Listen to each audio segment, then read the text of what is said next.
ఈ రోజున మనము ధ్యానం చేయబోయేటువంటి అంశం ఏంటంటే గుర్తుపట్టుట. నిర్గమకాండము 2వ అధ్యాయం. ఫరో కుమార్తె స్నానము చేయుటకు ఏటికి వచ్చెను. ఆమె పనికత్తెలు ఏటి ఒడ్డున నడుచుచుండగా ఆమె నాచులోని ఆ పెట్టెను చూసి తన పనికత్తెనొకతను పంపి దాన్ని తెప్పించి తెరచి ఆ పిల్లవాడిని చూసినప్పుడు ఆ పిల్లవాడు ఏడ్చుచుండగా చూసి వానియందు కనికరించి, వీడు హెబ్రీయుల పిల్లలలో ఒకడనెను. అప్పుడు వాని అక్క ఫరో కుమార్తెతో, నీ కొరకు ఈ పిల్లవాడిని పెంచుటకు నేను వెళ్ళి హెబ్రీ స్త్రీలలో ఒకదానిని పిలుచుకొని వత్తునా అనెను. అందుకు ఫరో కుమార్తె వెళ్ళుమని చెప్పగా ఆ చిన్నది వెళ్ళి ఆ బిడ్డ తల్లిని పిలుచుకొని వచ్చెను. ఫరో కుమార్తె ఆమెతో, ఈ బిడ్డను తీసుకొని పోయి నా కొరకు వానికి పాలిచ్చి పెంచుము, నేను నీకు జీతమిచ్చేదనని చెప్పగా ఆ స్త్రీ ఆ బిడ్డను తీసుకొని పోయి పాలిచ్చి పెంచెను. హల్లెలూయా. ఇది ఎవరి గురించి రాయబడింది ఈ మాటలునంటే మోషే అనేటువంటి బాలుడి గురించి రాయబడింది. మోషే అనేటువంటి బాలుడు ఆ యొక్క ఐగుప్తు దేశంలో జన్మించాడు కదా. ఈ ఐగుప్తులో దేశంలో జన్మించినప్పుడు యోసేపు కాలంలో ఉన్నటువంటి రాజు లేడు. ఇప్పుడు యోసేపు కాలంలో రాజు అయితే అనుకునేవాడు ఏమని, వీళ్ళు ఇశ్రాయేలు ప్రజలు యోసేపు యొక్క బంధువులు కాబట్టి వీరిని ఏం చేయకూడదు అనుకునేవాడు. కానీ యోసేపు కాలంలో ఉన్నటువంటి రాజు చనిపోయాడు. నిర్గమకాండ 1వ అధ్యాయం 8వ వచనంలో, అప్పుడు యోసేపుని ఎరగని క్రొత్త రాజు ఐగుప్తును ఏలనారంభించెను. అతడు తన జనులతో ఇట్లను, ఇదిగో ఇశ్రాయేలు సంతతి అయిన ఈ జనము మనకంటే విస్తారంగా బలిష్టంగా ఉన్నది. వారు విస్తరింపకుండానట్లు మనము వారి ఎడల యుక్తిగా జరిగించుదాము రండి. లేని ఎడల యుద్ధము కలుగునప్పుడు కూడా మన శత్రులతో చేరి మనకు విరోధంగా యుద్ధము చేసి ఈ దేశంలో నుండి వెళ్ళిపోదురేమో అని అనుకున్నాడు ఈ రాజు. అంటే యోసేపుని ఎరగనటువంటి రాజు, యోసేపు కాలంలో రాజు అనుకునేవాడు వారు గోషేను ప్రాంతంలో ఉన్నారు కాబట్టి వారి ప్రాంతంలో వారు ఉంటారనుకున్నారు. కానీ యోసేపు చనిపోయిన తర్వాత, ఆ కాలంలో ఫరో చనిపోయిన తర్వాత మరొక రాజు వచ్చాడు. తనకు ఏదో ఒక పేరు ఉంటుంది, కానీ ఫరో అంటే ఇప్పుడు మనం ముఖ్యమంత్రి ప్రధానమంత్రిని ఎలా అంటామో అప్పుడు ఆ రాజ్యాలను ఏలినటువంటి వారిని ఇలా పిలిచేవారు. అయితే ఫరో రాజు, కొత్త రాజు వచ్చాడు. తను ఏమనుకున్నాడు తెలుసా? ఇదిగో మనకంటే ప్రజలు ఎక్కువగా ఎవరు కనపడుతున్నారు? ఇశ్రాయేలు ప్రజలని చెప్పబడేవారే కనపడుతున్నారు. కాబట్టి వాళ్ళు మనకంటే ఎక్కువగా ఉన్నారు. కాబట్టి ఒకవేళ మన మీదకి శత్రువులు ఎవరైనా యుద్ధానికి వస్తే ఆ యుద్ధంలో వీళ్ళు ఏం చేస్తారు? మన మీద తిరుగుబాటు చేసి వాళ్ళతో కలిసిపోయి మన మీద యుద్ధం చేసి మనం నాశనం చేస్తారేమో అనే భయం వాళ్ళకి చుట్టుకుంది. భయం చుట్టుకొని వెంటనే అపవాది అనేవాడు వెంటనే ఒక ఆలోచన ఇచ్చాడు ఫరో రాజుకి. ఏమిచ్చాడు? మంత్రసాలను పిలిపిమన్నాడు. మంత్రసాలను పిలిచారు. ఆ మంత్రసాలకు ఏం చెప్పాడు? హెబ్రీ మంత్రసాలకు ఏం చెప్పాడంటే, వాళ్ళు కాన్పు కాగానే మగపిల్లలు అయితే చంపేసేయండి, ఆడపిల్లలైతే బ్రతికించండి అన్నారు. ఈ మాట చెప్పిన తర్వాత వారు దేవునికి భయపడి, ఎవరు? హెబ్రీ స్త్రీలు దేవునికి భయపడి అలా చేయకుండా ఉన్న కారణాన్ని బట్టి మళ్ళా రాజు పిలిచి, ఏమమ్మా మీకు చెప్పిన సంగతి ఏంటి? మగపిల్లని చంపేయండి, ఆడపిల్లని బ్రతికించమన్నాం కదా అని చెప్పేసి అంటే వాళ్ళు అన్నారు, అయ్యా ఐగుప్తు స్త్రీల వంటి స్త్రీలు హెబ్రీ స్త్రీలు కానే కాదు, వీరు చాలా చురుకైన వారు. హల్లెలూయా. ఒక క్రైస్తవ బిడ్డలుగా మనం ఎప్పుడు మబ్బుగా ఉండాలన్నా, చురుగ్గా ఉండాలన్నా, సోమరిగా ఉండకూడదు. మనం ఎప్పుడు కూడా చురుకుగా ఉంటే గొప్ప భాగ్యమని బైబిల్లో రాయబడింది. కాబట్టి వారు చురుకైన వారయ్యా, మేము వెళ్ళే లోపల వారు కానిపోయిపోయారయ్యా అని చెప్పేసి ఆ మాట చెప్పిన తర్వాత ఆయన ఏం చేయలేకపోయాడు. తర్వాత జరిగిన సంగతి ఏంటంటే, ఆ కాలంలోనే ఈ యొక్క మోషే కూడా పుట్టాడు. ఆ కాలంలో మోషే పుట్టిన తర్వాత వారి అక్క ఏం చేసింది? ఒక జమ్ము పెట్టెలో పెట్టి తీసుకుపోయి జమ్ములోనే పెట్టేసింది. నదిలో కూడా విడిచిపెట్టలేదు. నది పక్కన ఉన్నటువంటి ఆ జమ్ములో ఈ పెట్టెలో ఉంచిన మోషేని అక్కడ పెట్టేశారు. అక్కడ పెట్టిన టైంలోనే ఫరో కుమార్తె ఏం చేసింది? స్నానం చేయడానికి వచ్చిందంట. ఎక్కడ? నదిలో స్నానము చేయడానికి. ఆ వచ్చినప్పుడు ఆ పనివారికి అర్థమైంది ఏంటంటే, పక్కనే ఏవో సౌండ్ వస్తుంది, ఎవరో ఏడుపు వినపడుతుంది, ఎవరు చూద్దామని చెప్పేసి వెళ్తే ఆ పెట్టె తెరవగానే ఎవరున్నారు దాంట్లో? బాలుడున్నాడు. బాలుడైనటువంటి ఆ వ్యక్తిని చూసినటువంటి ఆమె ఒకటే ఒక మాట అన్నది. చదవండి ఆ మాట. 6వ వచనం. తెరచి ఆ పిల్లవాడిని చూసినప్పుడు ఆ పిల్లవాడు ఏడ్చుచుండగా చూసి వాని యందు కనికరించి, వీడు హెబ్రీయుల పిల్లలో ఒకడు అని చెప్పేసింది. హల్లెలూయా. ఏం చెప్పింది ఆమె? వీడు హెబ్రీయుల పిల్లలో ఒకడు అని గుర్తుపట్టింది ఆమె. అంటే ఆమెకు అర్థమైంది ఏంటంటే, వాళ్ళ దేశంలో ఉండే పిల్లలు ఒక రకంగా కనపడతారు. ఈళ్ళలో ఉన్నటువంటి పిల్లలు ఒక రకంగా కనపడతారు. ఇప్పుడు మనము అమెరికా వెళ్తే వెంటనే మనం గుర్తుపడతారా లేదా? దే ఆర్ ఇండియన్స్ అంటారు. వాళ్ళు భారతీయులు అంటారు. ఎందుకని చెప్పండి? ఎందుకు చెప్పండి? మన గ్యారంటీ కలర్ చూస్తారు. వాళ్ళేమో తెల్లగా ఉంటారు. మనమేమో అప్పుడప్పుడు తెల్లగా ఉంటాం. చల్లగా ఉన్నప్పుడు కొంచెం ఎండ తగలగానే ఏమైపోతాం? మళ్ళీ నల్ల కాకులాగా అయిపోతాం. మన కలర్‌ని బట్టి వాళ్ళకి ఏమర్థమైంది తెలుసా? ఓహో! వీళ్ళు భారతీయులని అర్థమైంది. నిజమేనా కాదా? ఇప్పుడు ఐగుప్తు దేశంలో గూడా ఈ చిన్నవాడిగా ఉన్నటువంటి ఈ చిన్న బిడ్డను చూసిన వెంటనే ఆమె గుర్తుపట్టింది ఏంటంటే, ఈ పిల్లవాడు ఐగుప్త్యుడు కాదు. ఈ పిల్లవాడు హెబ్రీయుడు అని గుర్తుపట్టింది. అంటే మనం గూడా ఈ లోకంలో ఉన్నాం గాబట్టి, ఐగుప్తు అనేది గూడా ఒక లోకానికి సాదృశ్యం. ఈ లోకంలో మనం ఉన్నాము గాబట్టి, మనం ఎవరి పిల్లలమనే సంగతిని లోకము గుర్తుపట్టాలి. మనం ఎవరి పిల్లలమో, దేవుని పిల్లలమా, లేక అపవాది పిల్లలమా, లేక లోక సంబంధంగా బ్రతుకుతున్నవారా, లోకానుసారంగా బ్రతుకుతున్న వారమా, లేదా దేవుని కోసం బ్రతుకుతున్న వారం అనేటువంటిది మన సపరేట్ లైఫు, మన ప్రత్యేకమైన జీవితము లోకానికి అర్థం కావాలి. ఫరో కుమార్తెకి అర్థమైపోయింది, ఇతడు ఎవరో కాదు, ఇతడు హెబ్రీ పిల్లల్లో ఒకడు అని చెప్పేసి చెప్పగలిగింది. కారణం ఏంటంటే ఆమె గుర్తుపట్టింది. మన జీవితాల్లో మనల్ని కూడా వీళ్ళు దేవుని పిల్లలు, వీరు క్రైస్తవులని గుర్తుపట్టాలి. వీళ్ళు దేవుణ్ణి ఎరిగిన వారు, దేవుణ్ణి నమ్ముకున్న వారు అని చెప్పేసి గుర్తుపట్టేటట్టుగా మన జీవితం ఉండాలి. మన పిల్లలు కూడా అలాగ కనపడాలి. యేసు ప్రభు శిష్యులైనటువంటి వారు సువార్తను ప్రకటిస్తూ ఉన్నప్పుడు వారిని అక్కడున్న ప్రజలు గుర్తుపట్టి వారికి ఒక పేరు పెట్టేశారు. అపోస్తల కార్యములు 11:23. అతడు వచ్చి దేవుని కృపను చూసి సంతోషించి ప్రభువును స్థిర హృదయముతో హత్తుకొనవలనని అందరినీ హెచ్చరించెను.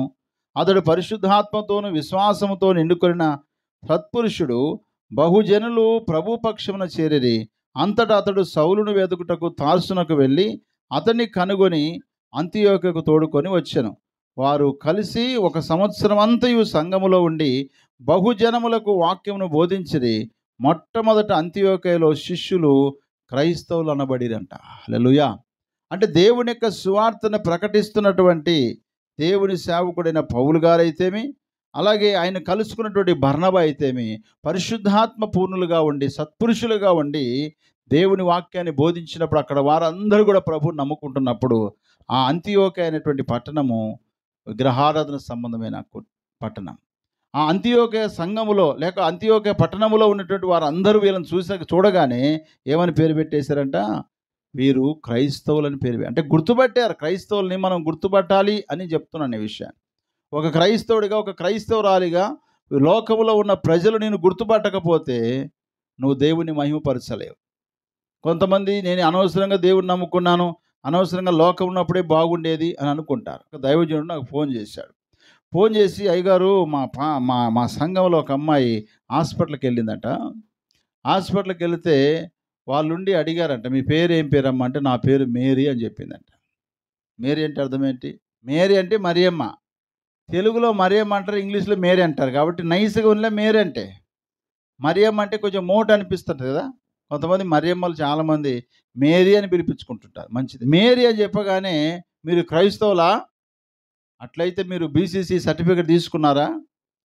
నువ్వు క్రైస్తవురాలని సర్టిఫికేట్ తీసుకున్నావా అంటే తీసుకోలేదు. తీసుకో అన్నాడు. తీసుకుంటే నాకేం లాభం అంటే ఆమె చెప్పిందంట, దానివల్ల నీకు క్రైస్తవురాలని గుర్తింపు ఉంటుందని చెప్తే ఆమె వచ్చి పాస్టర్ గారిని అడిగిందంట, అయ్యగారు ఇట్లా హాస్పిటల్కి వెళ్ళాను, ఆమె మేరీ అని చెప్పినందుకు నువ్వు క్రైస్తవ బీసీ సర్టిఫికేట్ తీసుకో, దానివల్ల ఏం ప్రయోజనం అయ్యగారు అంటే దైవజనుడు చెప్పాడంట, బీసీసీ సర్టిఫికేట్ తీసుకుంటే నీకు రేషన్ రావు, నీకు రావాల్సిన పింఛన్లు రావు భవిష్యత్తు కాలంలో అని, కొన్ని ఏమేమి రావు అన్నీ చెప్పాడు. అంటే ఈ లోక సంబంధంగా నీకు ఏవైతే ప్రభుత్వం వాళ్ళు ఇస్తారో వాటిని క్రైస్తవులకు ఇవ్వరు అని మాట చెప్పారు. అట్లయితే వద్దు పాస్టర్ గారు, నేను ఎస్సీగానే ఉండిపోతాను, బీసీసీ వద్దన్నదంట. చూసారా? ఒకటి యూట్యూబ్లో నాకు పెట్టాడు, నువ్వు భలే మాటలు చెప్తున్నావు, అసలు నువ్వు క్రైస్తవుడిగా నువ్వు బీసీ సర్టిఫికేట్ నీకు ఉందా అన్నాడు. నేను వెంటనే రిప్లై పెట్టాను, బ్రదర్ నా దగ్గరికి వస్తే నేను చూపిస్తాను నా సర్టిఫికేటు, మీలాంటి అమాయకులు ఉంటారు కాబట్టి నేను బీసీసీ సర్టిఫికేట్ తీసుకున్నాను, దేవుని మహిమ కొరకు తీసుకున్నాను. ప్రభు అయిన యేసయ్య ఏం చెప్పాడు? మనుషులు ఎదుట నన్ను ఒప్పుకున్న వాడిని నేను పరలోకములో దేవతల ఎదుటను నేను మిమ్మల్ని ఏం చేస్తాను? ఒప్పుకుంటాను అన్నాడు కదా. కాబట్టి యేసు ప్రభు వారిని అంగీకరించడానికి, క్రైస్తవురాలని చెప్పుకోవడానికి ఆమె ఇష్టపడక, అలాగైతే బీసీసీ వద్దండి, ఎస్సీగానే ఉండిపోతాను అని చెప్పేసాను. ఇలాంటి పరిస్థితి నీకు వస్తే పరిస్థితి ఏంటి? ఏం చేస్తారు? అమ్మఒడి క్యాన్సిల్ అయిపోతుంది. ఏం చేస్తావు? ఇటు ప్రభు కోసం నిలబడతావు, అమ్మఒడిని వదిలేసుకుంటావా? ఈయన హెబ్రీయుడు అని గుర్తుపట్టి పాలు ఇవ్వడానికి కావాల్సిన తల్లిని పిలిచారు. ఆ తల్లిని కూడా ఎవరు పిలుచుకొచ్చారు? మిరియాం పిలుచుకొచ్చింది. మోషే వాళ్ళ అక్కే పిలుచుకొచ్చింది. పోయి ఎవరిని పిలుచుకొచ్చింది? ఆమెను కన్నటువంటి తల్లినే తీసుకొస్తే అప్పుడు ఫరో కుమార్తె ఏమన్నా తెలుసా? నేను నీకు జీతం ఇస్తానన్నది. ఇప్పుడు ఆయన ఆమె అమ్మ ఒడిలో ఉంటూ పాలు తాగుతున్నాడు. ఇటువైపున ఈమె ఏం చేస్తూ ఉంది? జీతము తీసుకుంటుంది. ఎంత గొప్ప కార్యం! నీ పిల్లలకు నువ్వు అన్నం పెట్టేసి జీతం పుచ్చుకుంటావమ్మా ఎక్కడైనా? కానీ ఆ కాలంలో మోషే తల్లే పాలిచ్చింది, తల్లే జీతం తీసుకున్నది. అంటే ఒక రకం చెప్పాలంటే అది ఒక రకమైన అమ్మఒడి పథకం. ఇలాంటి పథకాలు ఒకవేళ భవిష్యత్తు కాలంలో నువ్వు క్రైస్తవుడైనందుకు, క్రైస్తవురాలైనందుకు, ప్రభు నమ్ముకున్నందుకు ఇవన్నీ తీసేస్తామని ఒకవేళ ఎవరైనా చెబితే నిలబడగలుగుతావా? ఆఫ్టర్ ఆల్ 10 కేజీల బియ్యం కోసమై కదా, ఆఫ్టర్ ఆల్ 15,000 రూపాయల అమ్మఒడి కోసమై, ఆఫ్టర్ ఆల్ 2,000 పింఛన్ కోసమై ప్రభువును కాదనుకుంటావా? ఇందుకోసమైనా ప్రభు నీ కోసం త్యాగం చేసింది. నాకు యాక్సిడెంట్ అయిన తర్వాత ఒక ప్రోగ్రాం జరుగుతుంది. ఆ ప్రోగ్రాం పేరు సదరం క్యాంప్ అంట. సదరం క్యాంప్ అంటే దాంట్లో కుంటోళ్ళు ఎవరో గుడ్డోళ్ళు ఎవరో అన్ని టెస్ట్ చేసి పర్సెంటేజ్ చేస్తారు. 80% ఉంటే ఫుల్ వస్తుంది పింఛన్, 20% ఉంటే అసలుకి ఏం రాదు, 50% ఉంటే సగం వస్తుంది. ఇలాంటి దానికి నన్ను ఆదోని తీసుకుపోయారు. నీకు యాక్సిడెంట్ అయింది, నడవలేవు, కూర్చోలేవు, కాబట్టి నీకు గవర్నమెంట్ ద్వారా లబ్ధి పొందుతావు అని తీసుకుపోయారు. అక్కడికి పోతే పాపం కాళ్ళ మీద దోగాడుకుంటూ నడుస్తారు కొంతమంది ఎత్తుకొని పోతున్నారు, కొంతమంది నడుచుకుంటూ పోతున్నారు. అంటే ఒకరు సపోర్ట్ ద్వారా. నేనైతే అట్లా లేను, కర్ర పట్టుకొని నడిచి అయిపోయింది. ఇప్పుడు సొంతంగా నడుస్తున్నా. ఇలా ఇన్సర్ట్ చేసుకొని స్వెట్స్ పెట్టుకొని వీళ్ళ మధ్య పోయి నేను ఒక కుంటివాడిని అయ్యా, నాకు అది పింఛన్ ఇవ్వండి అయ్యా అని అడగడానికి నాకు సిగ్గు అనిపిస్తుంది. కానీ వాస్తవంగా కనబడని వికలాంగత్వం నా లోపల ఉంది కాబట్టి ఏదో టెస్ట్ చేస్తారు డాక్టర్స్ అనుకొని పోతే ఆయన కొంచెం కింద కూర్చో అన్నాడు. కింద కూర్చోనికి రాదు సార్, నాకు ఇరిగిపోయింది కాలు ఇదే అని చెప్పి ఎక్స్రేలను చూపిస్తే సరే పో అన్నాడు. అంతే. నేను అనుకున్నాడు ఇంకా అయిపోయా, 100 మార్కులు పడి అంటే నెలకు 4,000 పింఛన్ వస్తుంది అనుకున్నా. అప్పట్లో 2,000 పింఛన్ వస్తుంది అనుకున్న. తర్వాత రిజల్ట్ చూస్తే నా పేరు లేదు లిస్టులో. దేవునికి స్తోత్రం అనుకున్నాను. దేవుడు ఇవ్వాలనుకుంటే 20,000 అని ఇవ్వగలడు ఒక రోజులోనే. వీళ్ళు నెలకు 2,000 ఇస్తారు. కాబట్టి దేవుని కోసం నేను నిలబడితే దేవుడు ఇస్తాడు కదా. కానీ నన్ను తీసుకుపోయినటువంటి వ్యక్తి ఏమన్నాడు తెలుసా? అయ్యా నువ్వు కర్ర పట్టుకొని కొంచెం యాక్షన్ చేయన్నాడు. ఇప్పటివరకు యాక్షన్ చేసే ఏమైపోయినా ఈ స్థితిలోకి వచ్చిన. ఇంకా యాక్షన్ వద్దు, ఏమొద్దు నాయన, ఆ పింఛన్ వద్దు, ఆ యాక్షన్ వద్దు, దేవుడు నడిపిస్తున్నాడు, కర్ర వద్దని పక్కన పడేశాను. నా మాటిని తీసుకోయా, పింఛన్ వస్తుందయ్యా. ఆఫ్టర్ ఆల్ 2,000 రూపాయల కోసం దేవుడు నన్ను బాగు చేసి నడిపిస్తూ ఉంటే నడవలేను అని వారి దగ్గర రుజువు చేసుకోవాల్సిన పని నాకెందుకని నా మనస్సాక్షి గద్దించి నాకు వద్దు అని దాన్ని వదిలేసేసాను. కానీ ఈ రోజుకు దేవుడు ఏమో తక్కువ చేశాడా? అది జరిగి కూడా 10 సంవత్సరాలు అయిపోయింది. ఇప్పుడు 13 ఏళ్ళు యాక్సిడెంట్ అయిపోయి. దేవుడు ఏమైనా తక్కువ చేశాడా? దేవుడు తన ఐశ్వర్యం చొప్పున క్రీస్తు యేసు మహిమలో ప్రతి అవసరమును తీరుస్తూ ఉన్నాడు. హల్లెలూయా. కాబట్టి ప్రియులారా, దేవుని కోసం మనం నిలబడినప్పుడు, అంతియోకేయలో శిష్యులు నిలబడినప్పుడు వీళ్ళు క్రైస్తవులు అన్నారు. క్రైస్తవులు అయినందుకు బాధపడకూడదని దేవుని వాక్యం సెలవిస్తుంది. క్రైస్తవులు అయినందుకే మేము ఇది తీసేస్తామంటే నో ప్రాబ్లం, మాకు దేవుడు ఉన్నాడని జాగ్రత్త పడాలంతే. దేవుని కోసం మనం నిలబడాలి. 1 పేతురు పత్రిక 4వ అధ్యాయం 16వ వచనం. ఎవడైనను క్రైస్తవుడైనందుకు బాధ అనుభవించిన ఎడల అతడు సిగ్గుపడక ఆ పేరును బట్టి దేవుని మహిమపరచవలనంట. హల్లెలూయా. బయటికి వెళ్ళిన తర్వాత మిమ్మల్ని ఎవరైనా అడుగుతారు, మీరు క్రైస్తవులా మాదిగోళ్ళా అని అన్నారు అనుకోండి, ఏం చెప్తారు మీరు? రెండు కలిపి చెప్పాలంటే మాదిగ క్రైస్తవులు అని చెప్పాలా? అంతేనా? దళిత క్రైస్తవులు అంటారు చూడండి. ఈ రోజున దళిత క్రైస్తవులు ఏంది, రెడ్డి క్రైస్తవులు ఏంది, బోయ క్రైస్తవులు ఏంది, బంజారా క్రైస్తవులు ఏంది, ఇవన్నీ ఉన్నాయా బైబిల్లో? ఒకటే ఒక పేరు, ఏంటది? క్రైస్తవుడు. అంటే అర్థం ఏంటి? క్రైస్తవుడు అంటే క్రీస్తుని వెంబడించేవాడు, అంతే. క్రీస్తు ఏం చెప్పాడో ఆ ప్రకారం జీవించేవాడిని ఏమంటారు? క్రైస్తవుడు అంటారు. అంబేద్కరిస్టు అన్నారనుకోండి, అంబేద్కరిస్ట్ అంటే అంబేద్కర్ ఏం చెప్పాడో వాటినే అనుసరి. కమ్యూనిస్టు అన్నారనుకోండి, వీళ్ళెవరు? కామ్రేడ్స్ కదా. వాళ్ళు ఏం చెప్పారో వాటినే వారు ఫాలో అవుతారు తప్ప వేరేది ఏది ఫాలో గారు. కాబట్టి ప్రియులారా, టైపిస్టు అంటే ఏంటి తెలుసా? మనం చెప్పినట్టు రాయడు, టైప్ ఎట్టగొట్టాలని అట్నే కొడతా ఉంటాడు. మొత్తానికి ఇష్టలు ఉంటారు, రకరకాల ఇష్టలు ఉంటారు. కానీ మనమైతే క్రైస్తవులమని పేరు పెట్టుకున్నందుకు, క్రైస్తవుడు అన్నందుకు మనం బాధపడకూడదంట. అనవసరంగా దేవుడిని నమ్ముకున్నా నాకు వచ్చే ఉద్యోగం బాయా అనుకోవడానికి లేదు. నా కోసం మీరు ఏదైతే పోగొట్టుకుంటారో దానికి రెండంతలు నేనేం చేస్తాను, మీకోసం సిద్ధం చేస్తానన్నాడు. ఒక సందర్భంలో పేతురే అడుగుతాడు, అయ్యా అన్నీ విడిచిపెట్టి నేను వెంబడిస్తున్నాం, మాకేమైనా ప్రయోజనం ఉందా అని అంటే ప్రభు ఏం చెప్పాడు? ఈ భూలోకమందు మీకు అనేక మంది సహోదరులు ఇస్తాను, కుటుంబాన్ని ఇస్తాను. అలాగే పరలోకమందు మీరు ఆ యొక్క 12 గోత్రాలకు ఏం చేస్తారు? తీర్పు కూడా తీరుస్తాడు. మీ పేరు జీవగ్రంథంలో రాయబడిందని చెప్పాడు దేవుడు. హల్లెలూయా.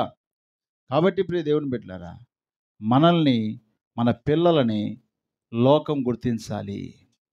లోకస్తుల పిల్లలు ఎలా ఉన్నారో మన పిల్లలు కూడా అలాగే ఉన్నారు. ఎలా గుర్తుపడతారు చెప్పండి? చిన్న పిల్లోడు పుట్టగానే వాళ్ళకి నల్ల చుక్క పెడతారు, దాన్ని ఏమంటారు? కాటిక బొట్టు అంటారు. క్రైస్తవుల పిల్లలు పుట్టినప్పుడు కూడా ఏం చేస్తున్నారు? వాళ్ళకి కూడా ఏం చేస్తారు? అరికాలకు ఒక బొట్టు, పొట్ట మీద ఒక బొట్టు, అరిచేతులకు ఒక బొట్టు, నుదుటి మీద ఒక బొట్టు, ఇలా రకరకాల బొట్లు పెడతారు. మళ్ళీ ఏం చేస్తారంటే ఆ పిల్లల్ని తీసుకొచ్చి ప్రార్థన చేయండి సార్ అంటారు. ఎవరిని? లోకస్తుల పిల్లలు అట్టనే ఉన్నారు, మన పిల్లలు కూడా సేమ్ అట్లనే ఉన్నారు. వాళ్ళ కాళ్ళకి చేతులకి నల్లదారాలు ఉన్నాయి, మన కాళ్ళకు కూడా నల్లదారాలే. వాళ్ళ మెడకు తలుగులు ఉన్నాయి, మనలకు తంత్రాలు ఉన్నాయి. ఎలా గుర్తుపట్టాలి క్రైస్తవ పిల్లలని? ఒకవేళ ఆనాడు మోషే యొక్క తల్లి గుర్తుపట్టకుండడానికి ఐగుప్తుల పిల్లలు ఎలా ఉంటారో అలాగ సిద్ధం చేసింటే, ఓహో వీడు మనోడే అని అనుకునేది. ఎట్లా ఇశ్రాయేలు తెల్లగా ఉంటారు కాబట్టి ఆ తెలుపు తీసేసి కొంచెం మసిగాని పూసి పంపించింటే కర్రెగా ఉంటాడు కాబట్టి వీడు ఐగుప్తుడే అని గుర్తుపట్టేటోళ్ళేమో. ఆయన వైఖరి, ఆయన హైటు, ఆయనకున్న పొడవు కదా, ఆయనకున్న కలరు మోషేలను చూసిన వెంటనే ఐడెంటిఫై చేసింది, గుర్తుపట్టేసింది ఆమె. ఈ రోజుల్లో టెక్నాలజీ వచ్చింది, ఎక్కడ ఎవరు ఏం చేస్తారో అన్నీ గుర్తుపట్టేస్తే కారణం ఏంటంటే టెక్నాలజీ అట్టు ఉంది. కాబట్టి ప్రియులారా, గడ్డు కాలం రాబోతుంది, కష్టకాలం రాబోతుంది. నిన్ను నీ పిల్లలు క్రైస్తవులని చెప్పడానికి ఏదో ఒక సిలువ గుర్తు వేసుకోవాల్సిన అవసరం ఏమీ లేదు. నీ పిల్లల వైఖరిని చూస్తే, నీ పిల్లల మాటలు చూస్తే, నీ పిల్లల యొక్క విధానాన్ని చూస్తే క్రైస్తవులను గుర్తుపట్టాలి. కాబట్టి ప్రియులారా, మన పిల్లల్ని మనం గుర్తుపట్టడం కాదు, మన పిల్లల్ని లోకం గుర్తుపట్టాలి. కొన్నిసార్లు లోకంలో ఉన్న పిల్లలు చక్కగా చేతి నిండా గాజులు వేసుకొని, బంగారు వేసుకొని, పూలు పెట్టుకొని, కాళ్ళకు గజ్జలు 4-5 పట్టీలు పెట్టుకొని వాళ్ళు ఉంటారు. కొన్నిసార్లు వాళ్ళని చూడగానే మన పిల్లలకు కూడా ఇష్టం పడుతుంది, అట్టనే ఉండాలి అనుకుంటారు. అప్పుడు మనం చెప్పాలి, నాయనా ఒకటైతే దేవుడు ఒప్పుకుంటాడు, కానీ ఒకదానికి బదులుగా 4 వేస్తే ఒప్పుకుంటాడు దేవుడు? కాబట్టి మనము దేవుని పిల్లలము అని మనమే ఏం చేయాలి? మన పిల్లలకి బోధించాలి. దాన్నే ఏమంటే, మీ పిల్లలని ప్రభు యొక్క శిక్షలోను బోధలోను వారిని ఏం చేయాలా? పెంచాలి. వారు ఏమడుగుతుంది లోక సంబంధంగా లోకాన్ని చూసి వారు అడిగిన ప్రతిదీ మనం ఇస్తే వాళ్ళని క్రైస్తవులుగా పెంచడం చాలా కష్టం. ప్రియుల హెబ్రీ సంతానానికి సంబంధించినటువంటి మోషేను ఫరో యొక్క కుమార్తె గుర్తుపట్టగలిగింది. మన పిల్లలు దేవుని పిల్లలని, మనము దేవుని పిల్లలమని లోకం గుర్తుపట్టేట్టుగా మనం ఉన్నామా లేదా మనల్ని మనమే పరీక్షించుకుందాం.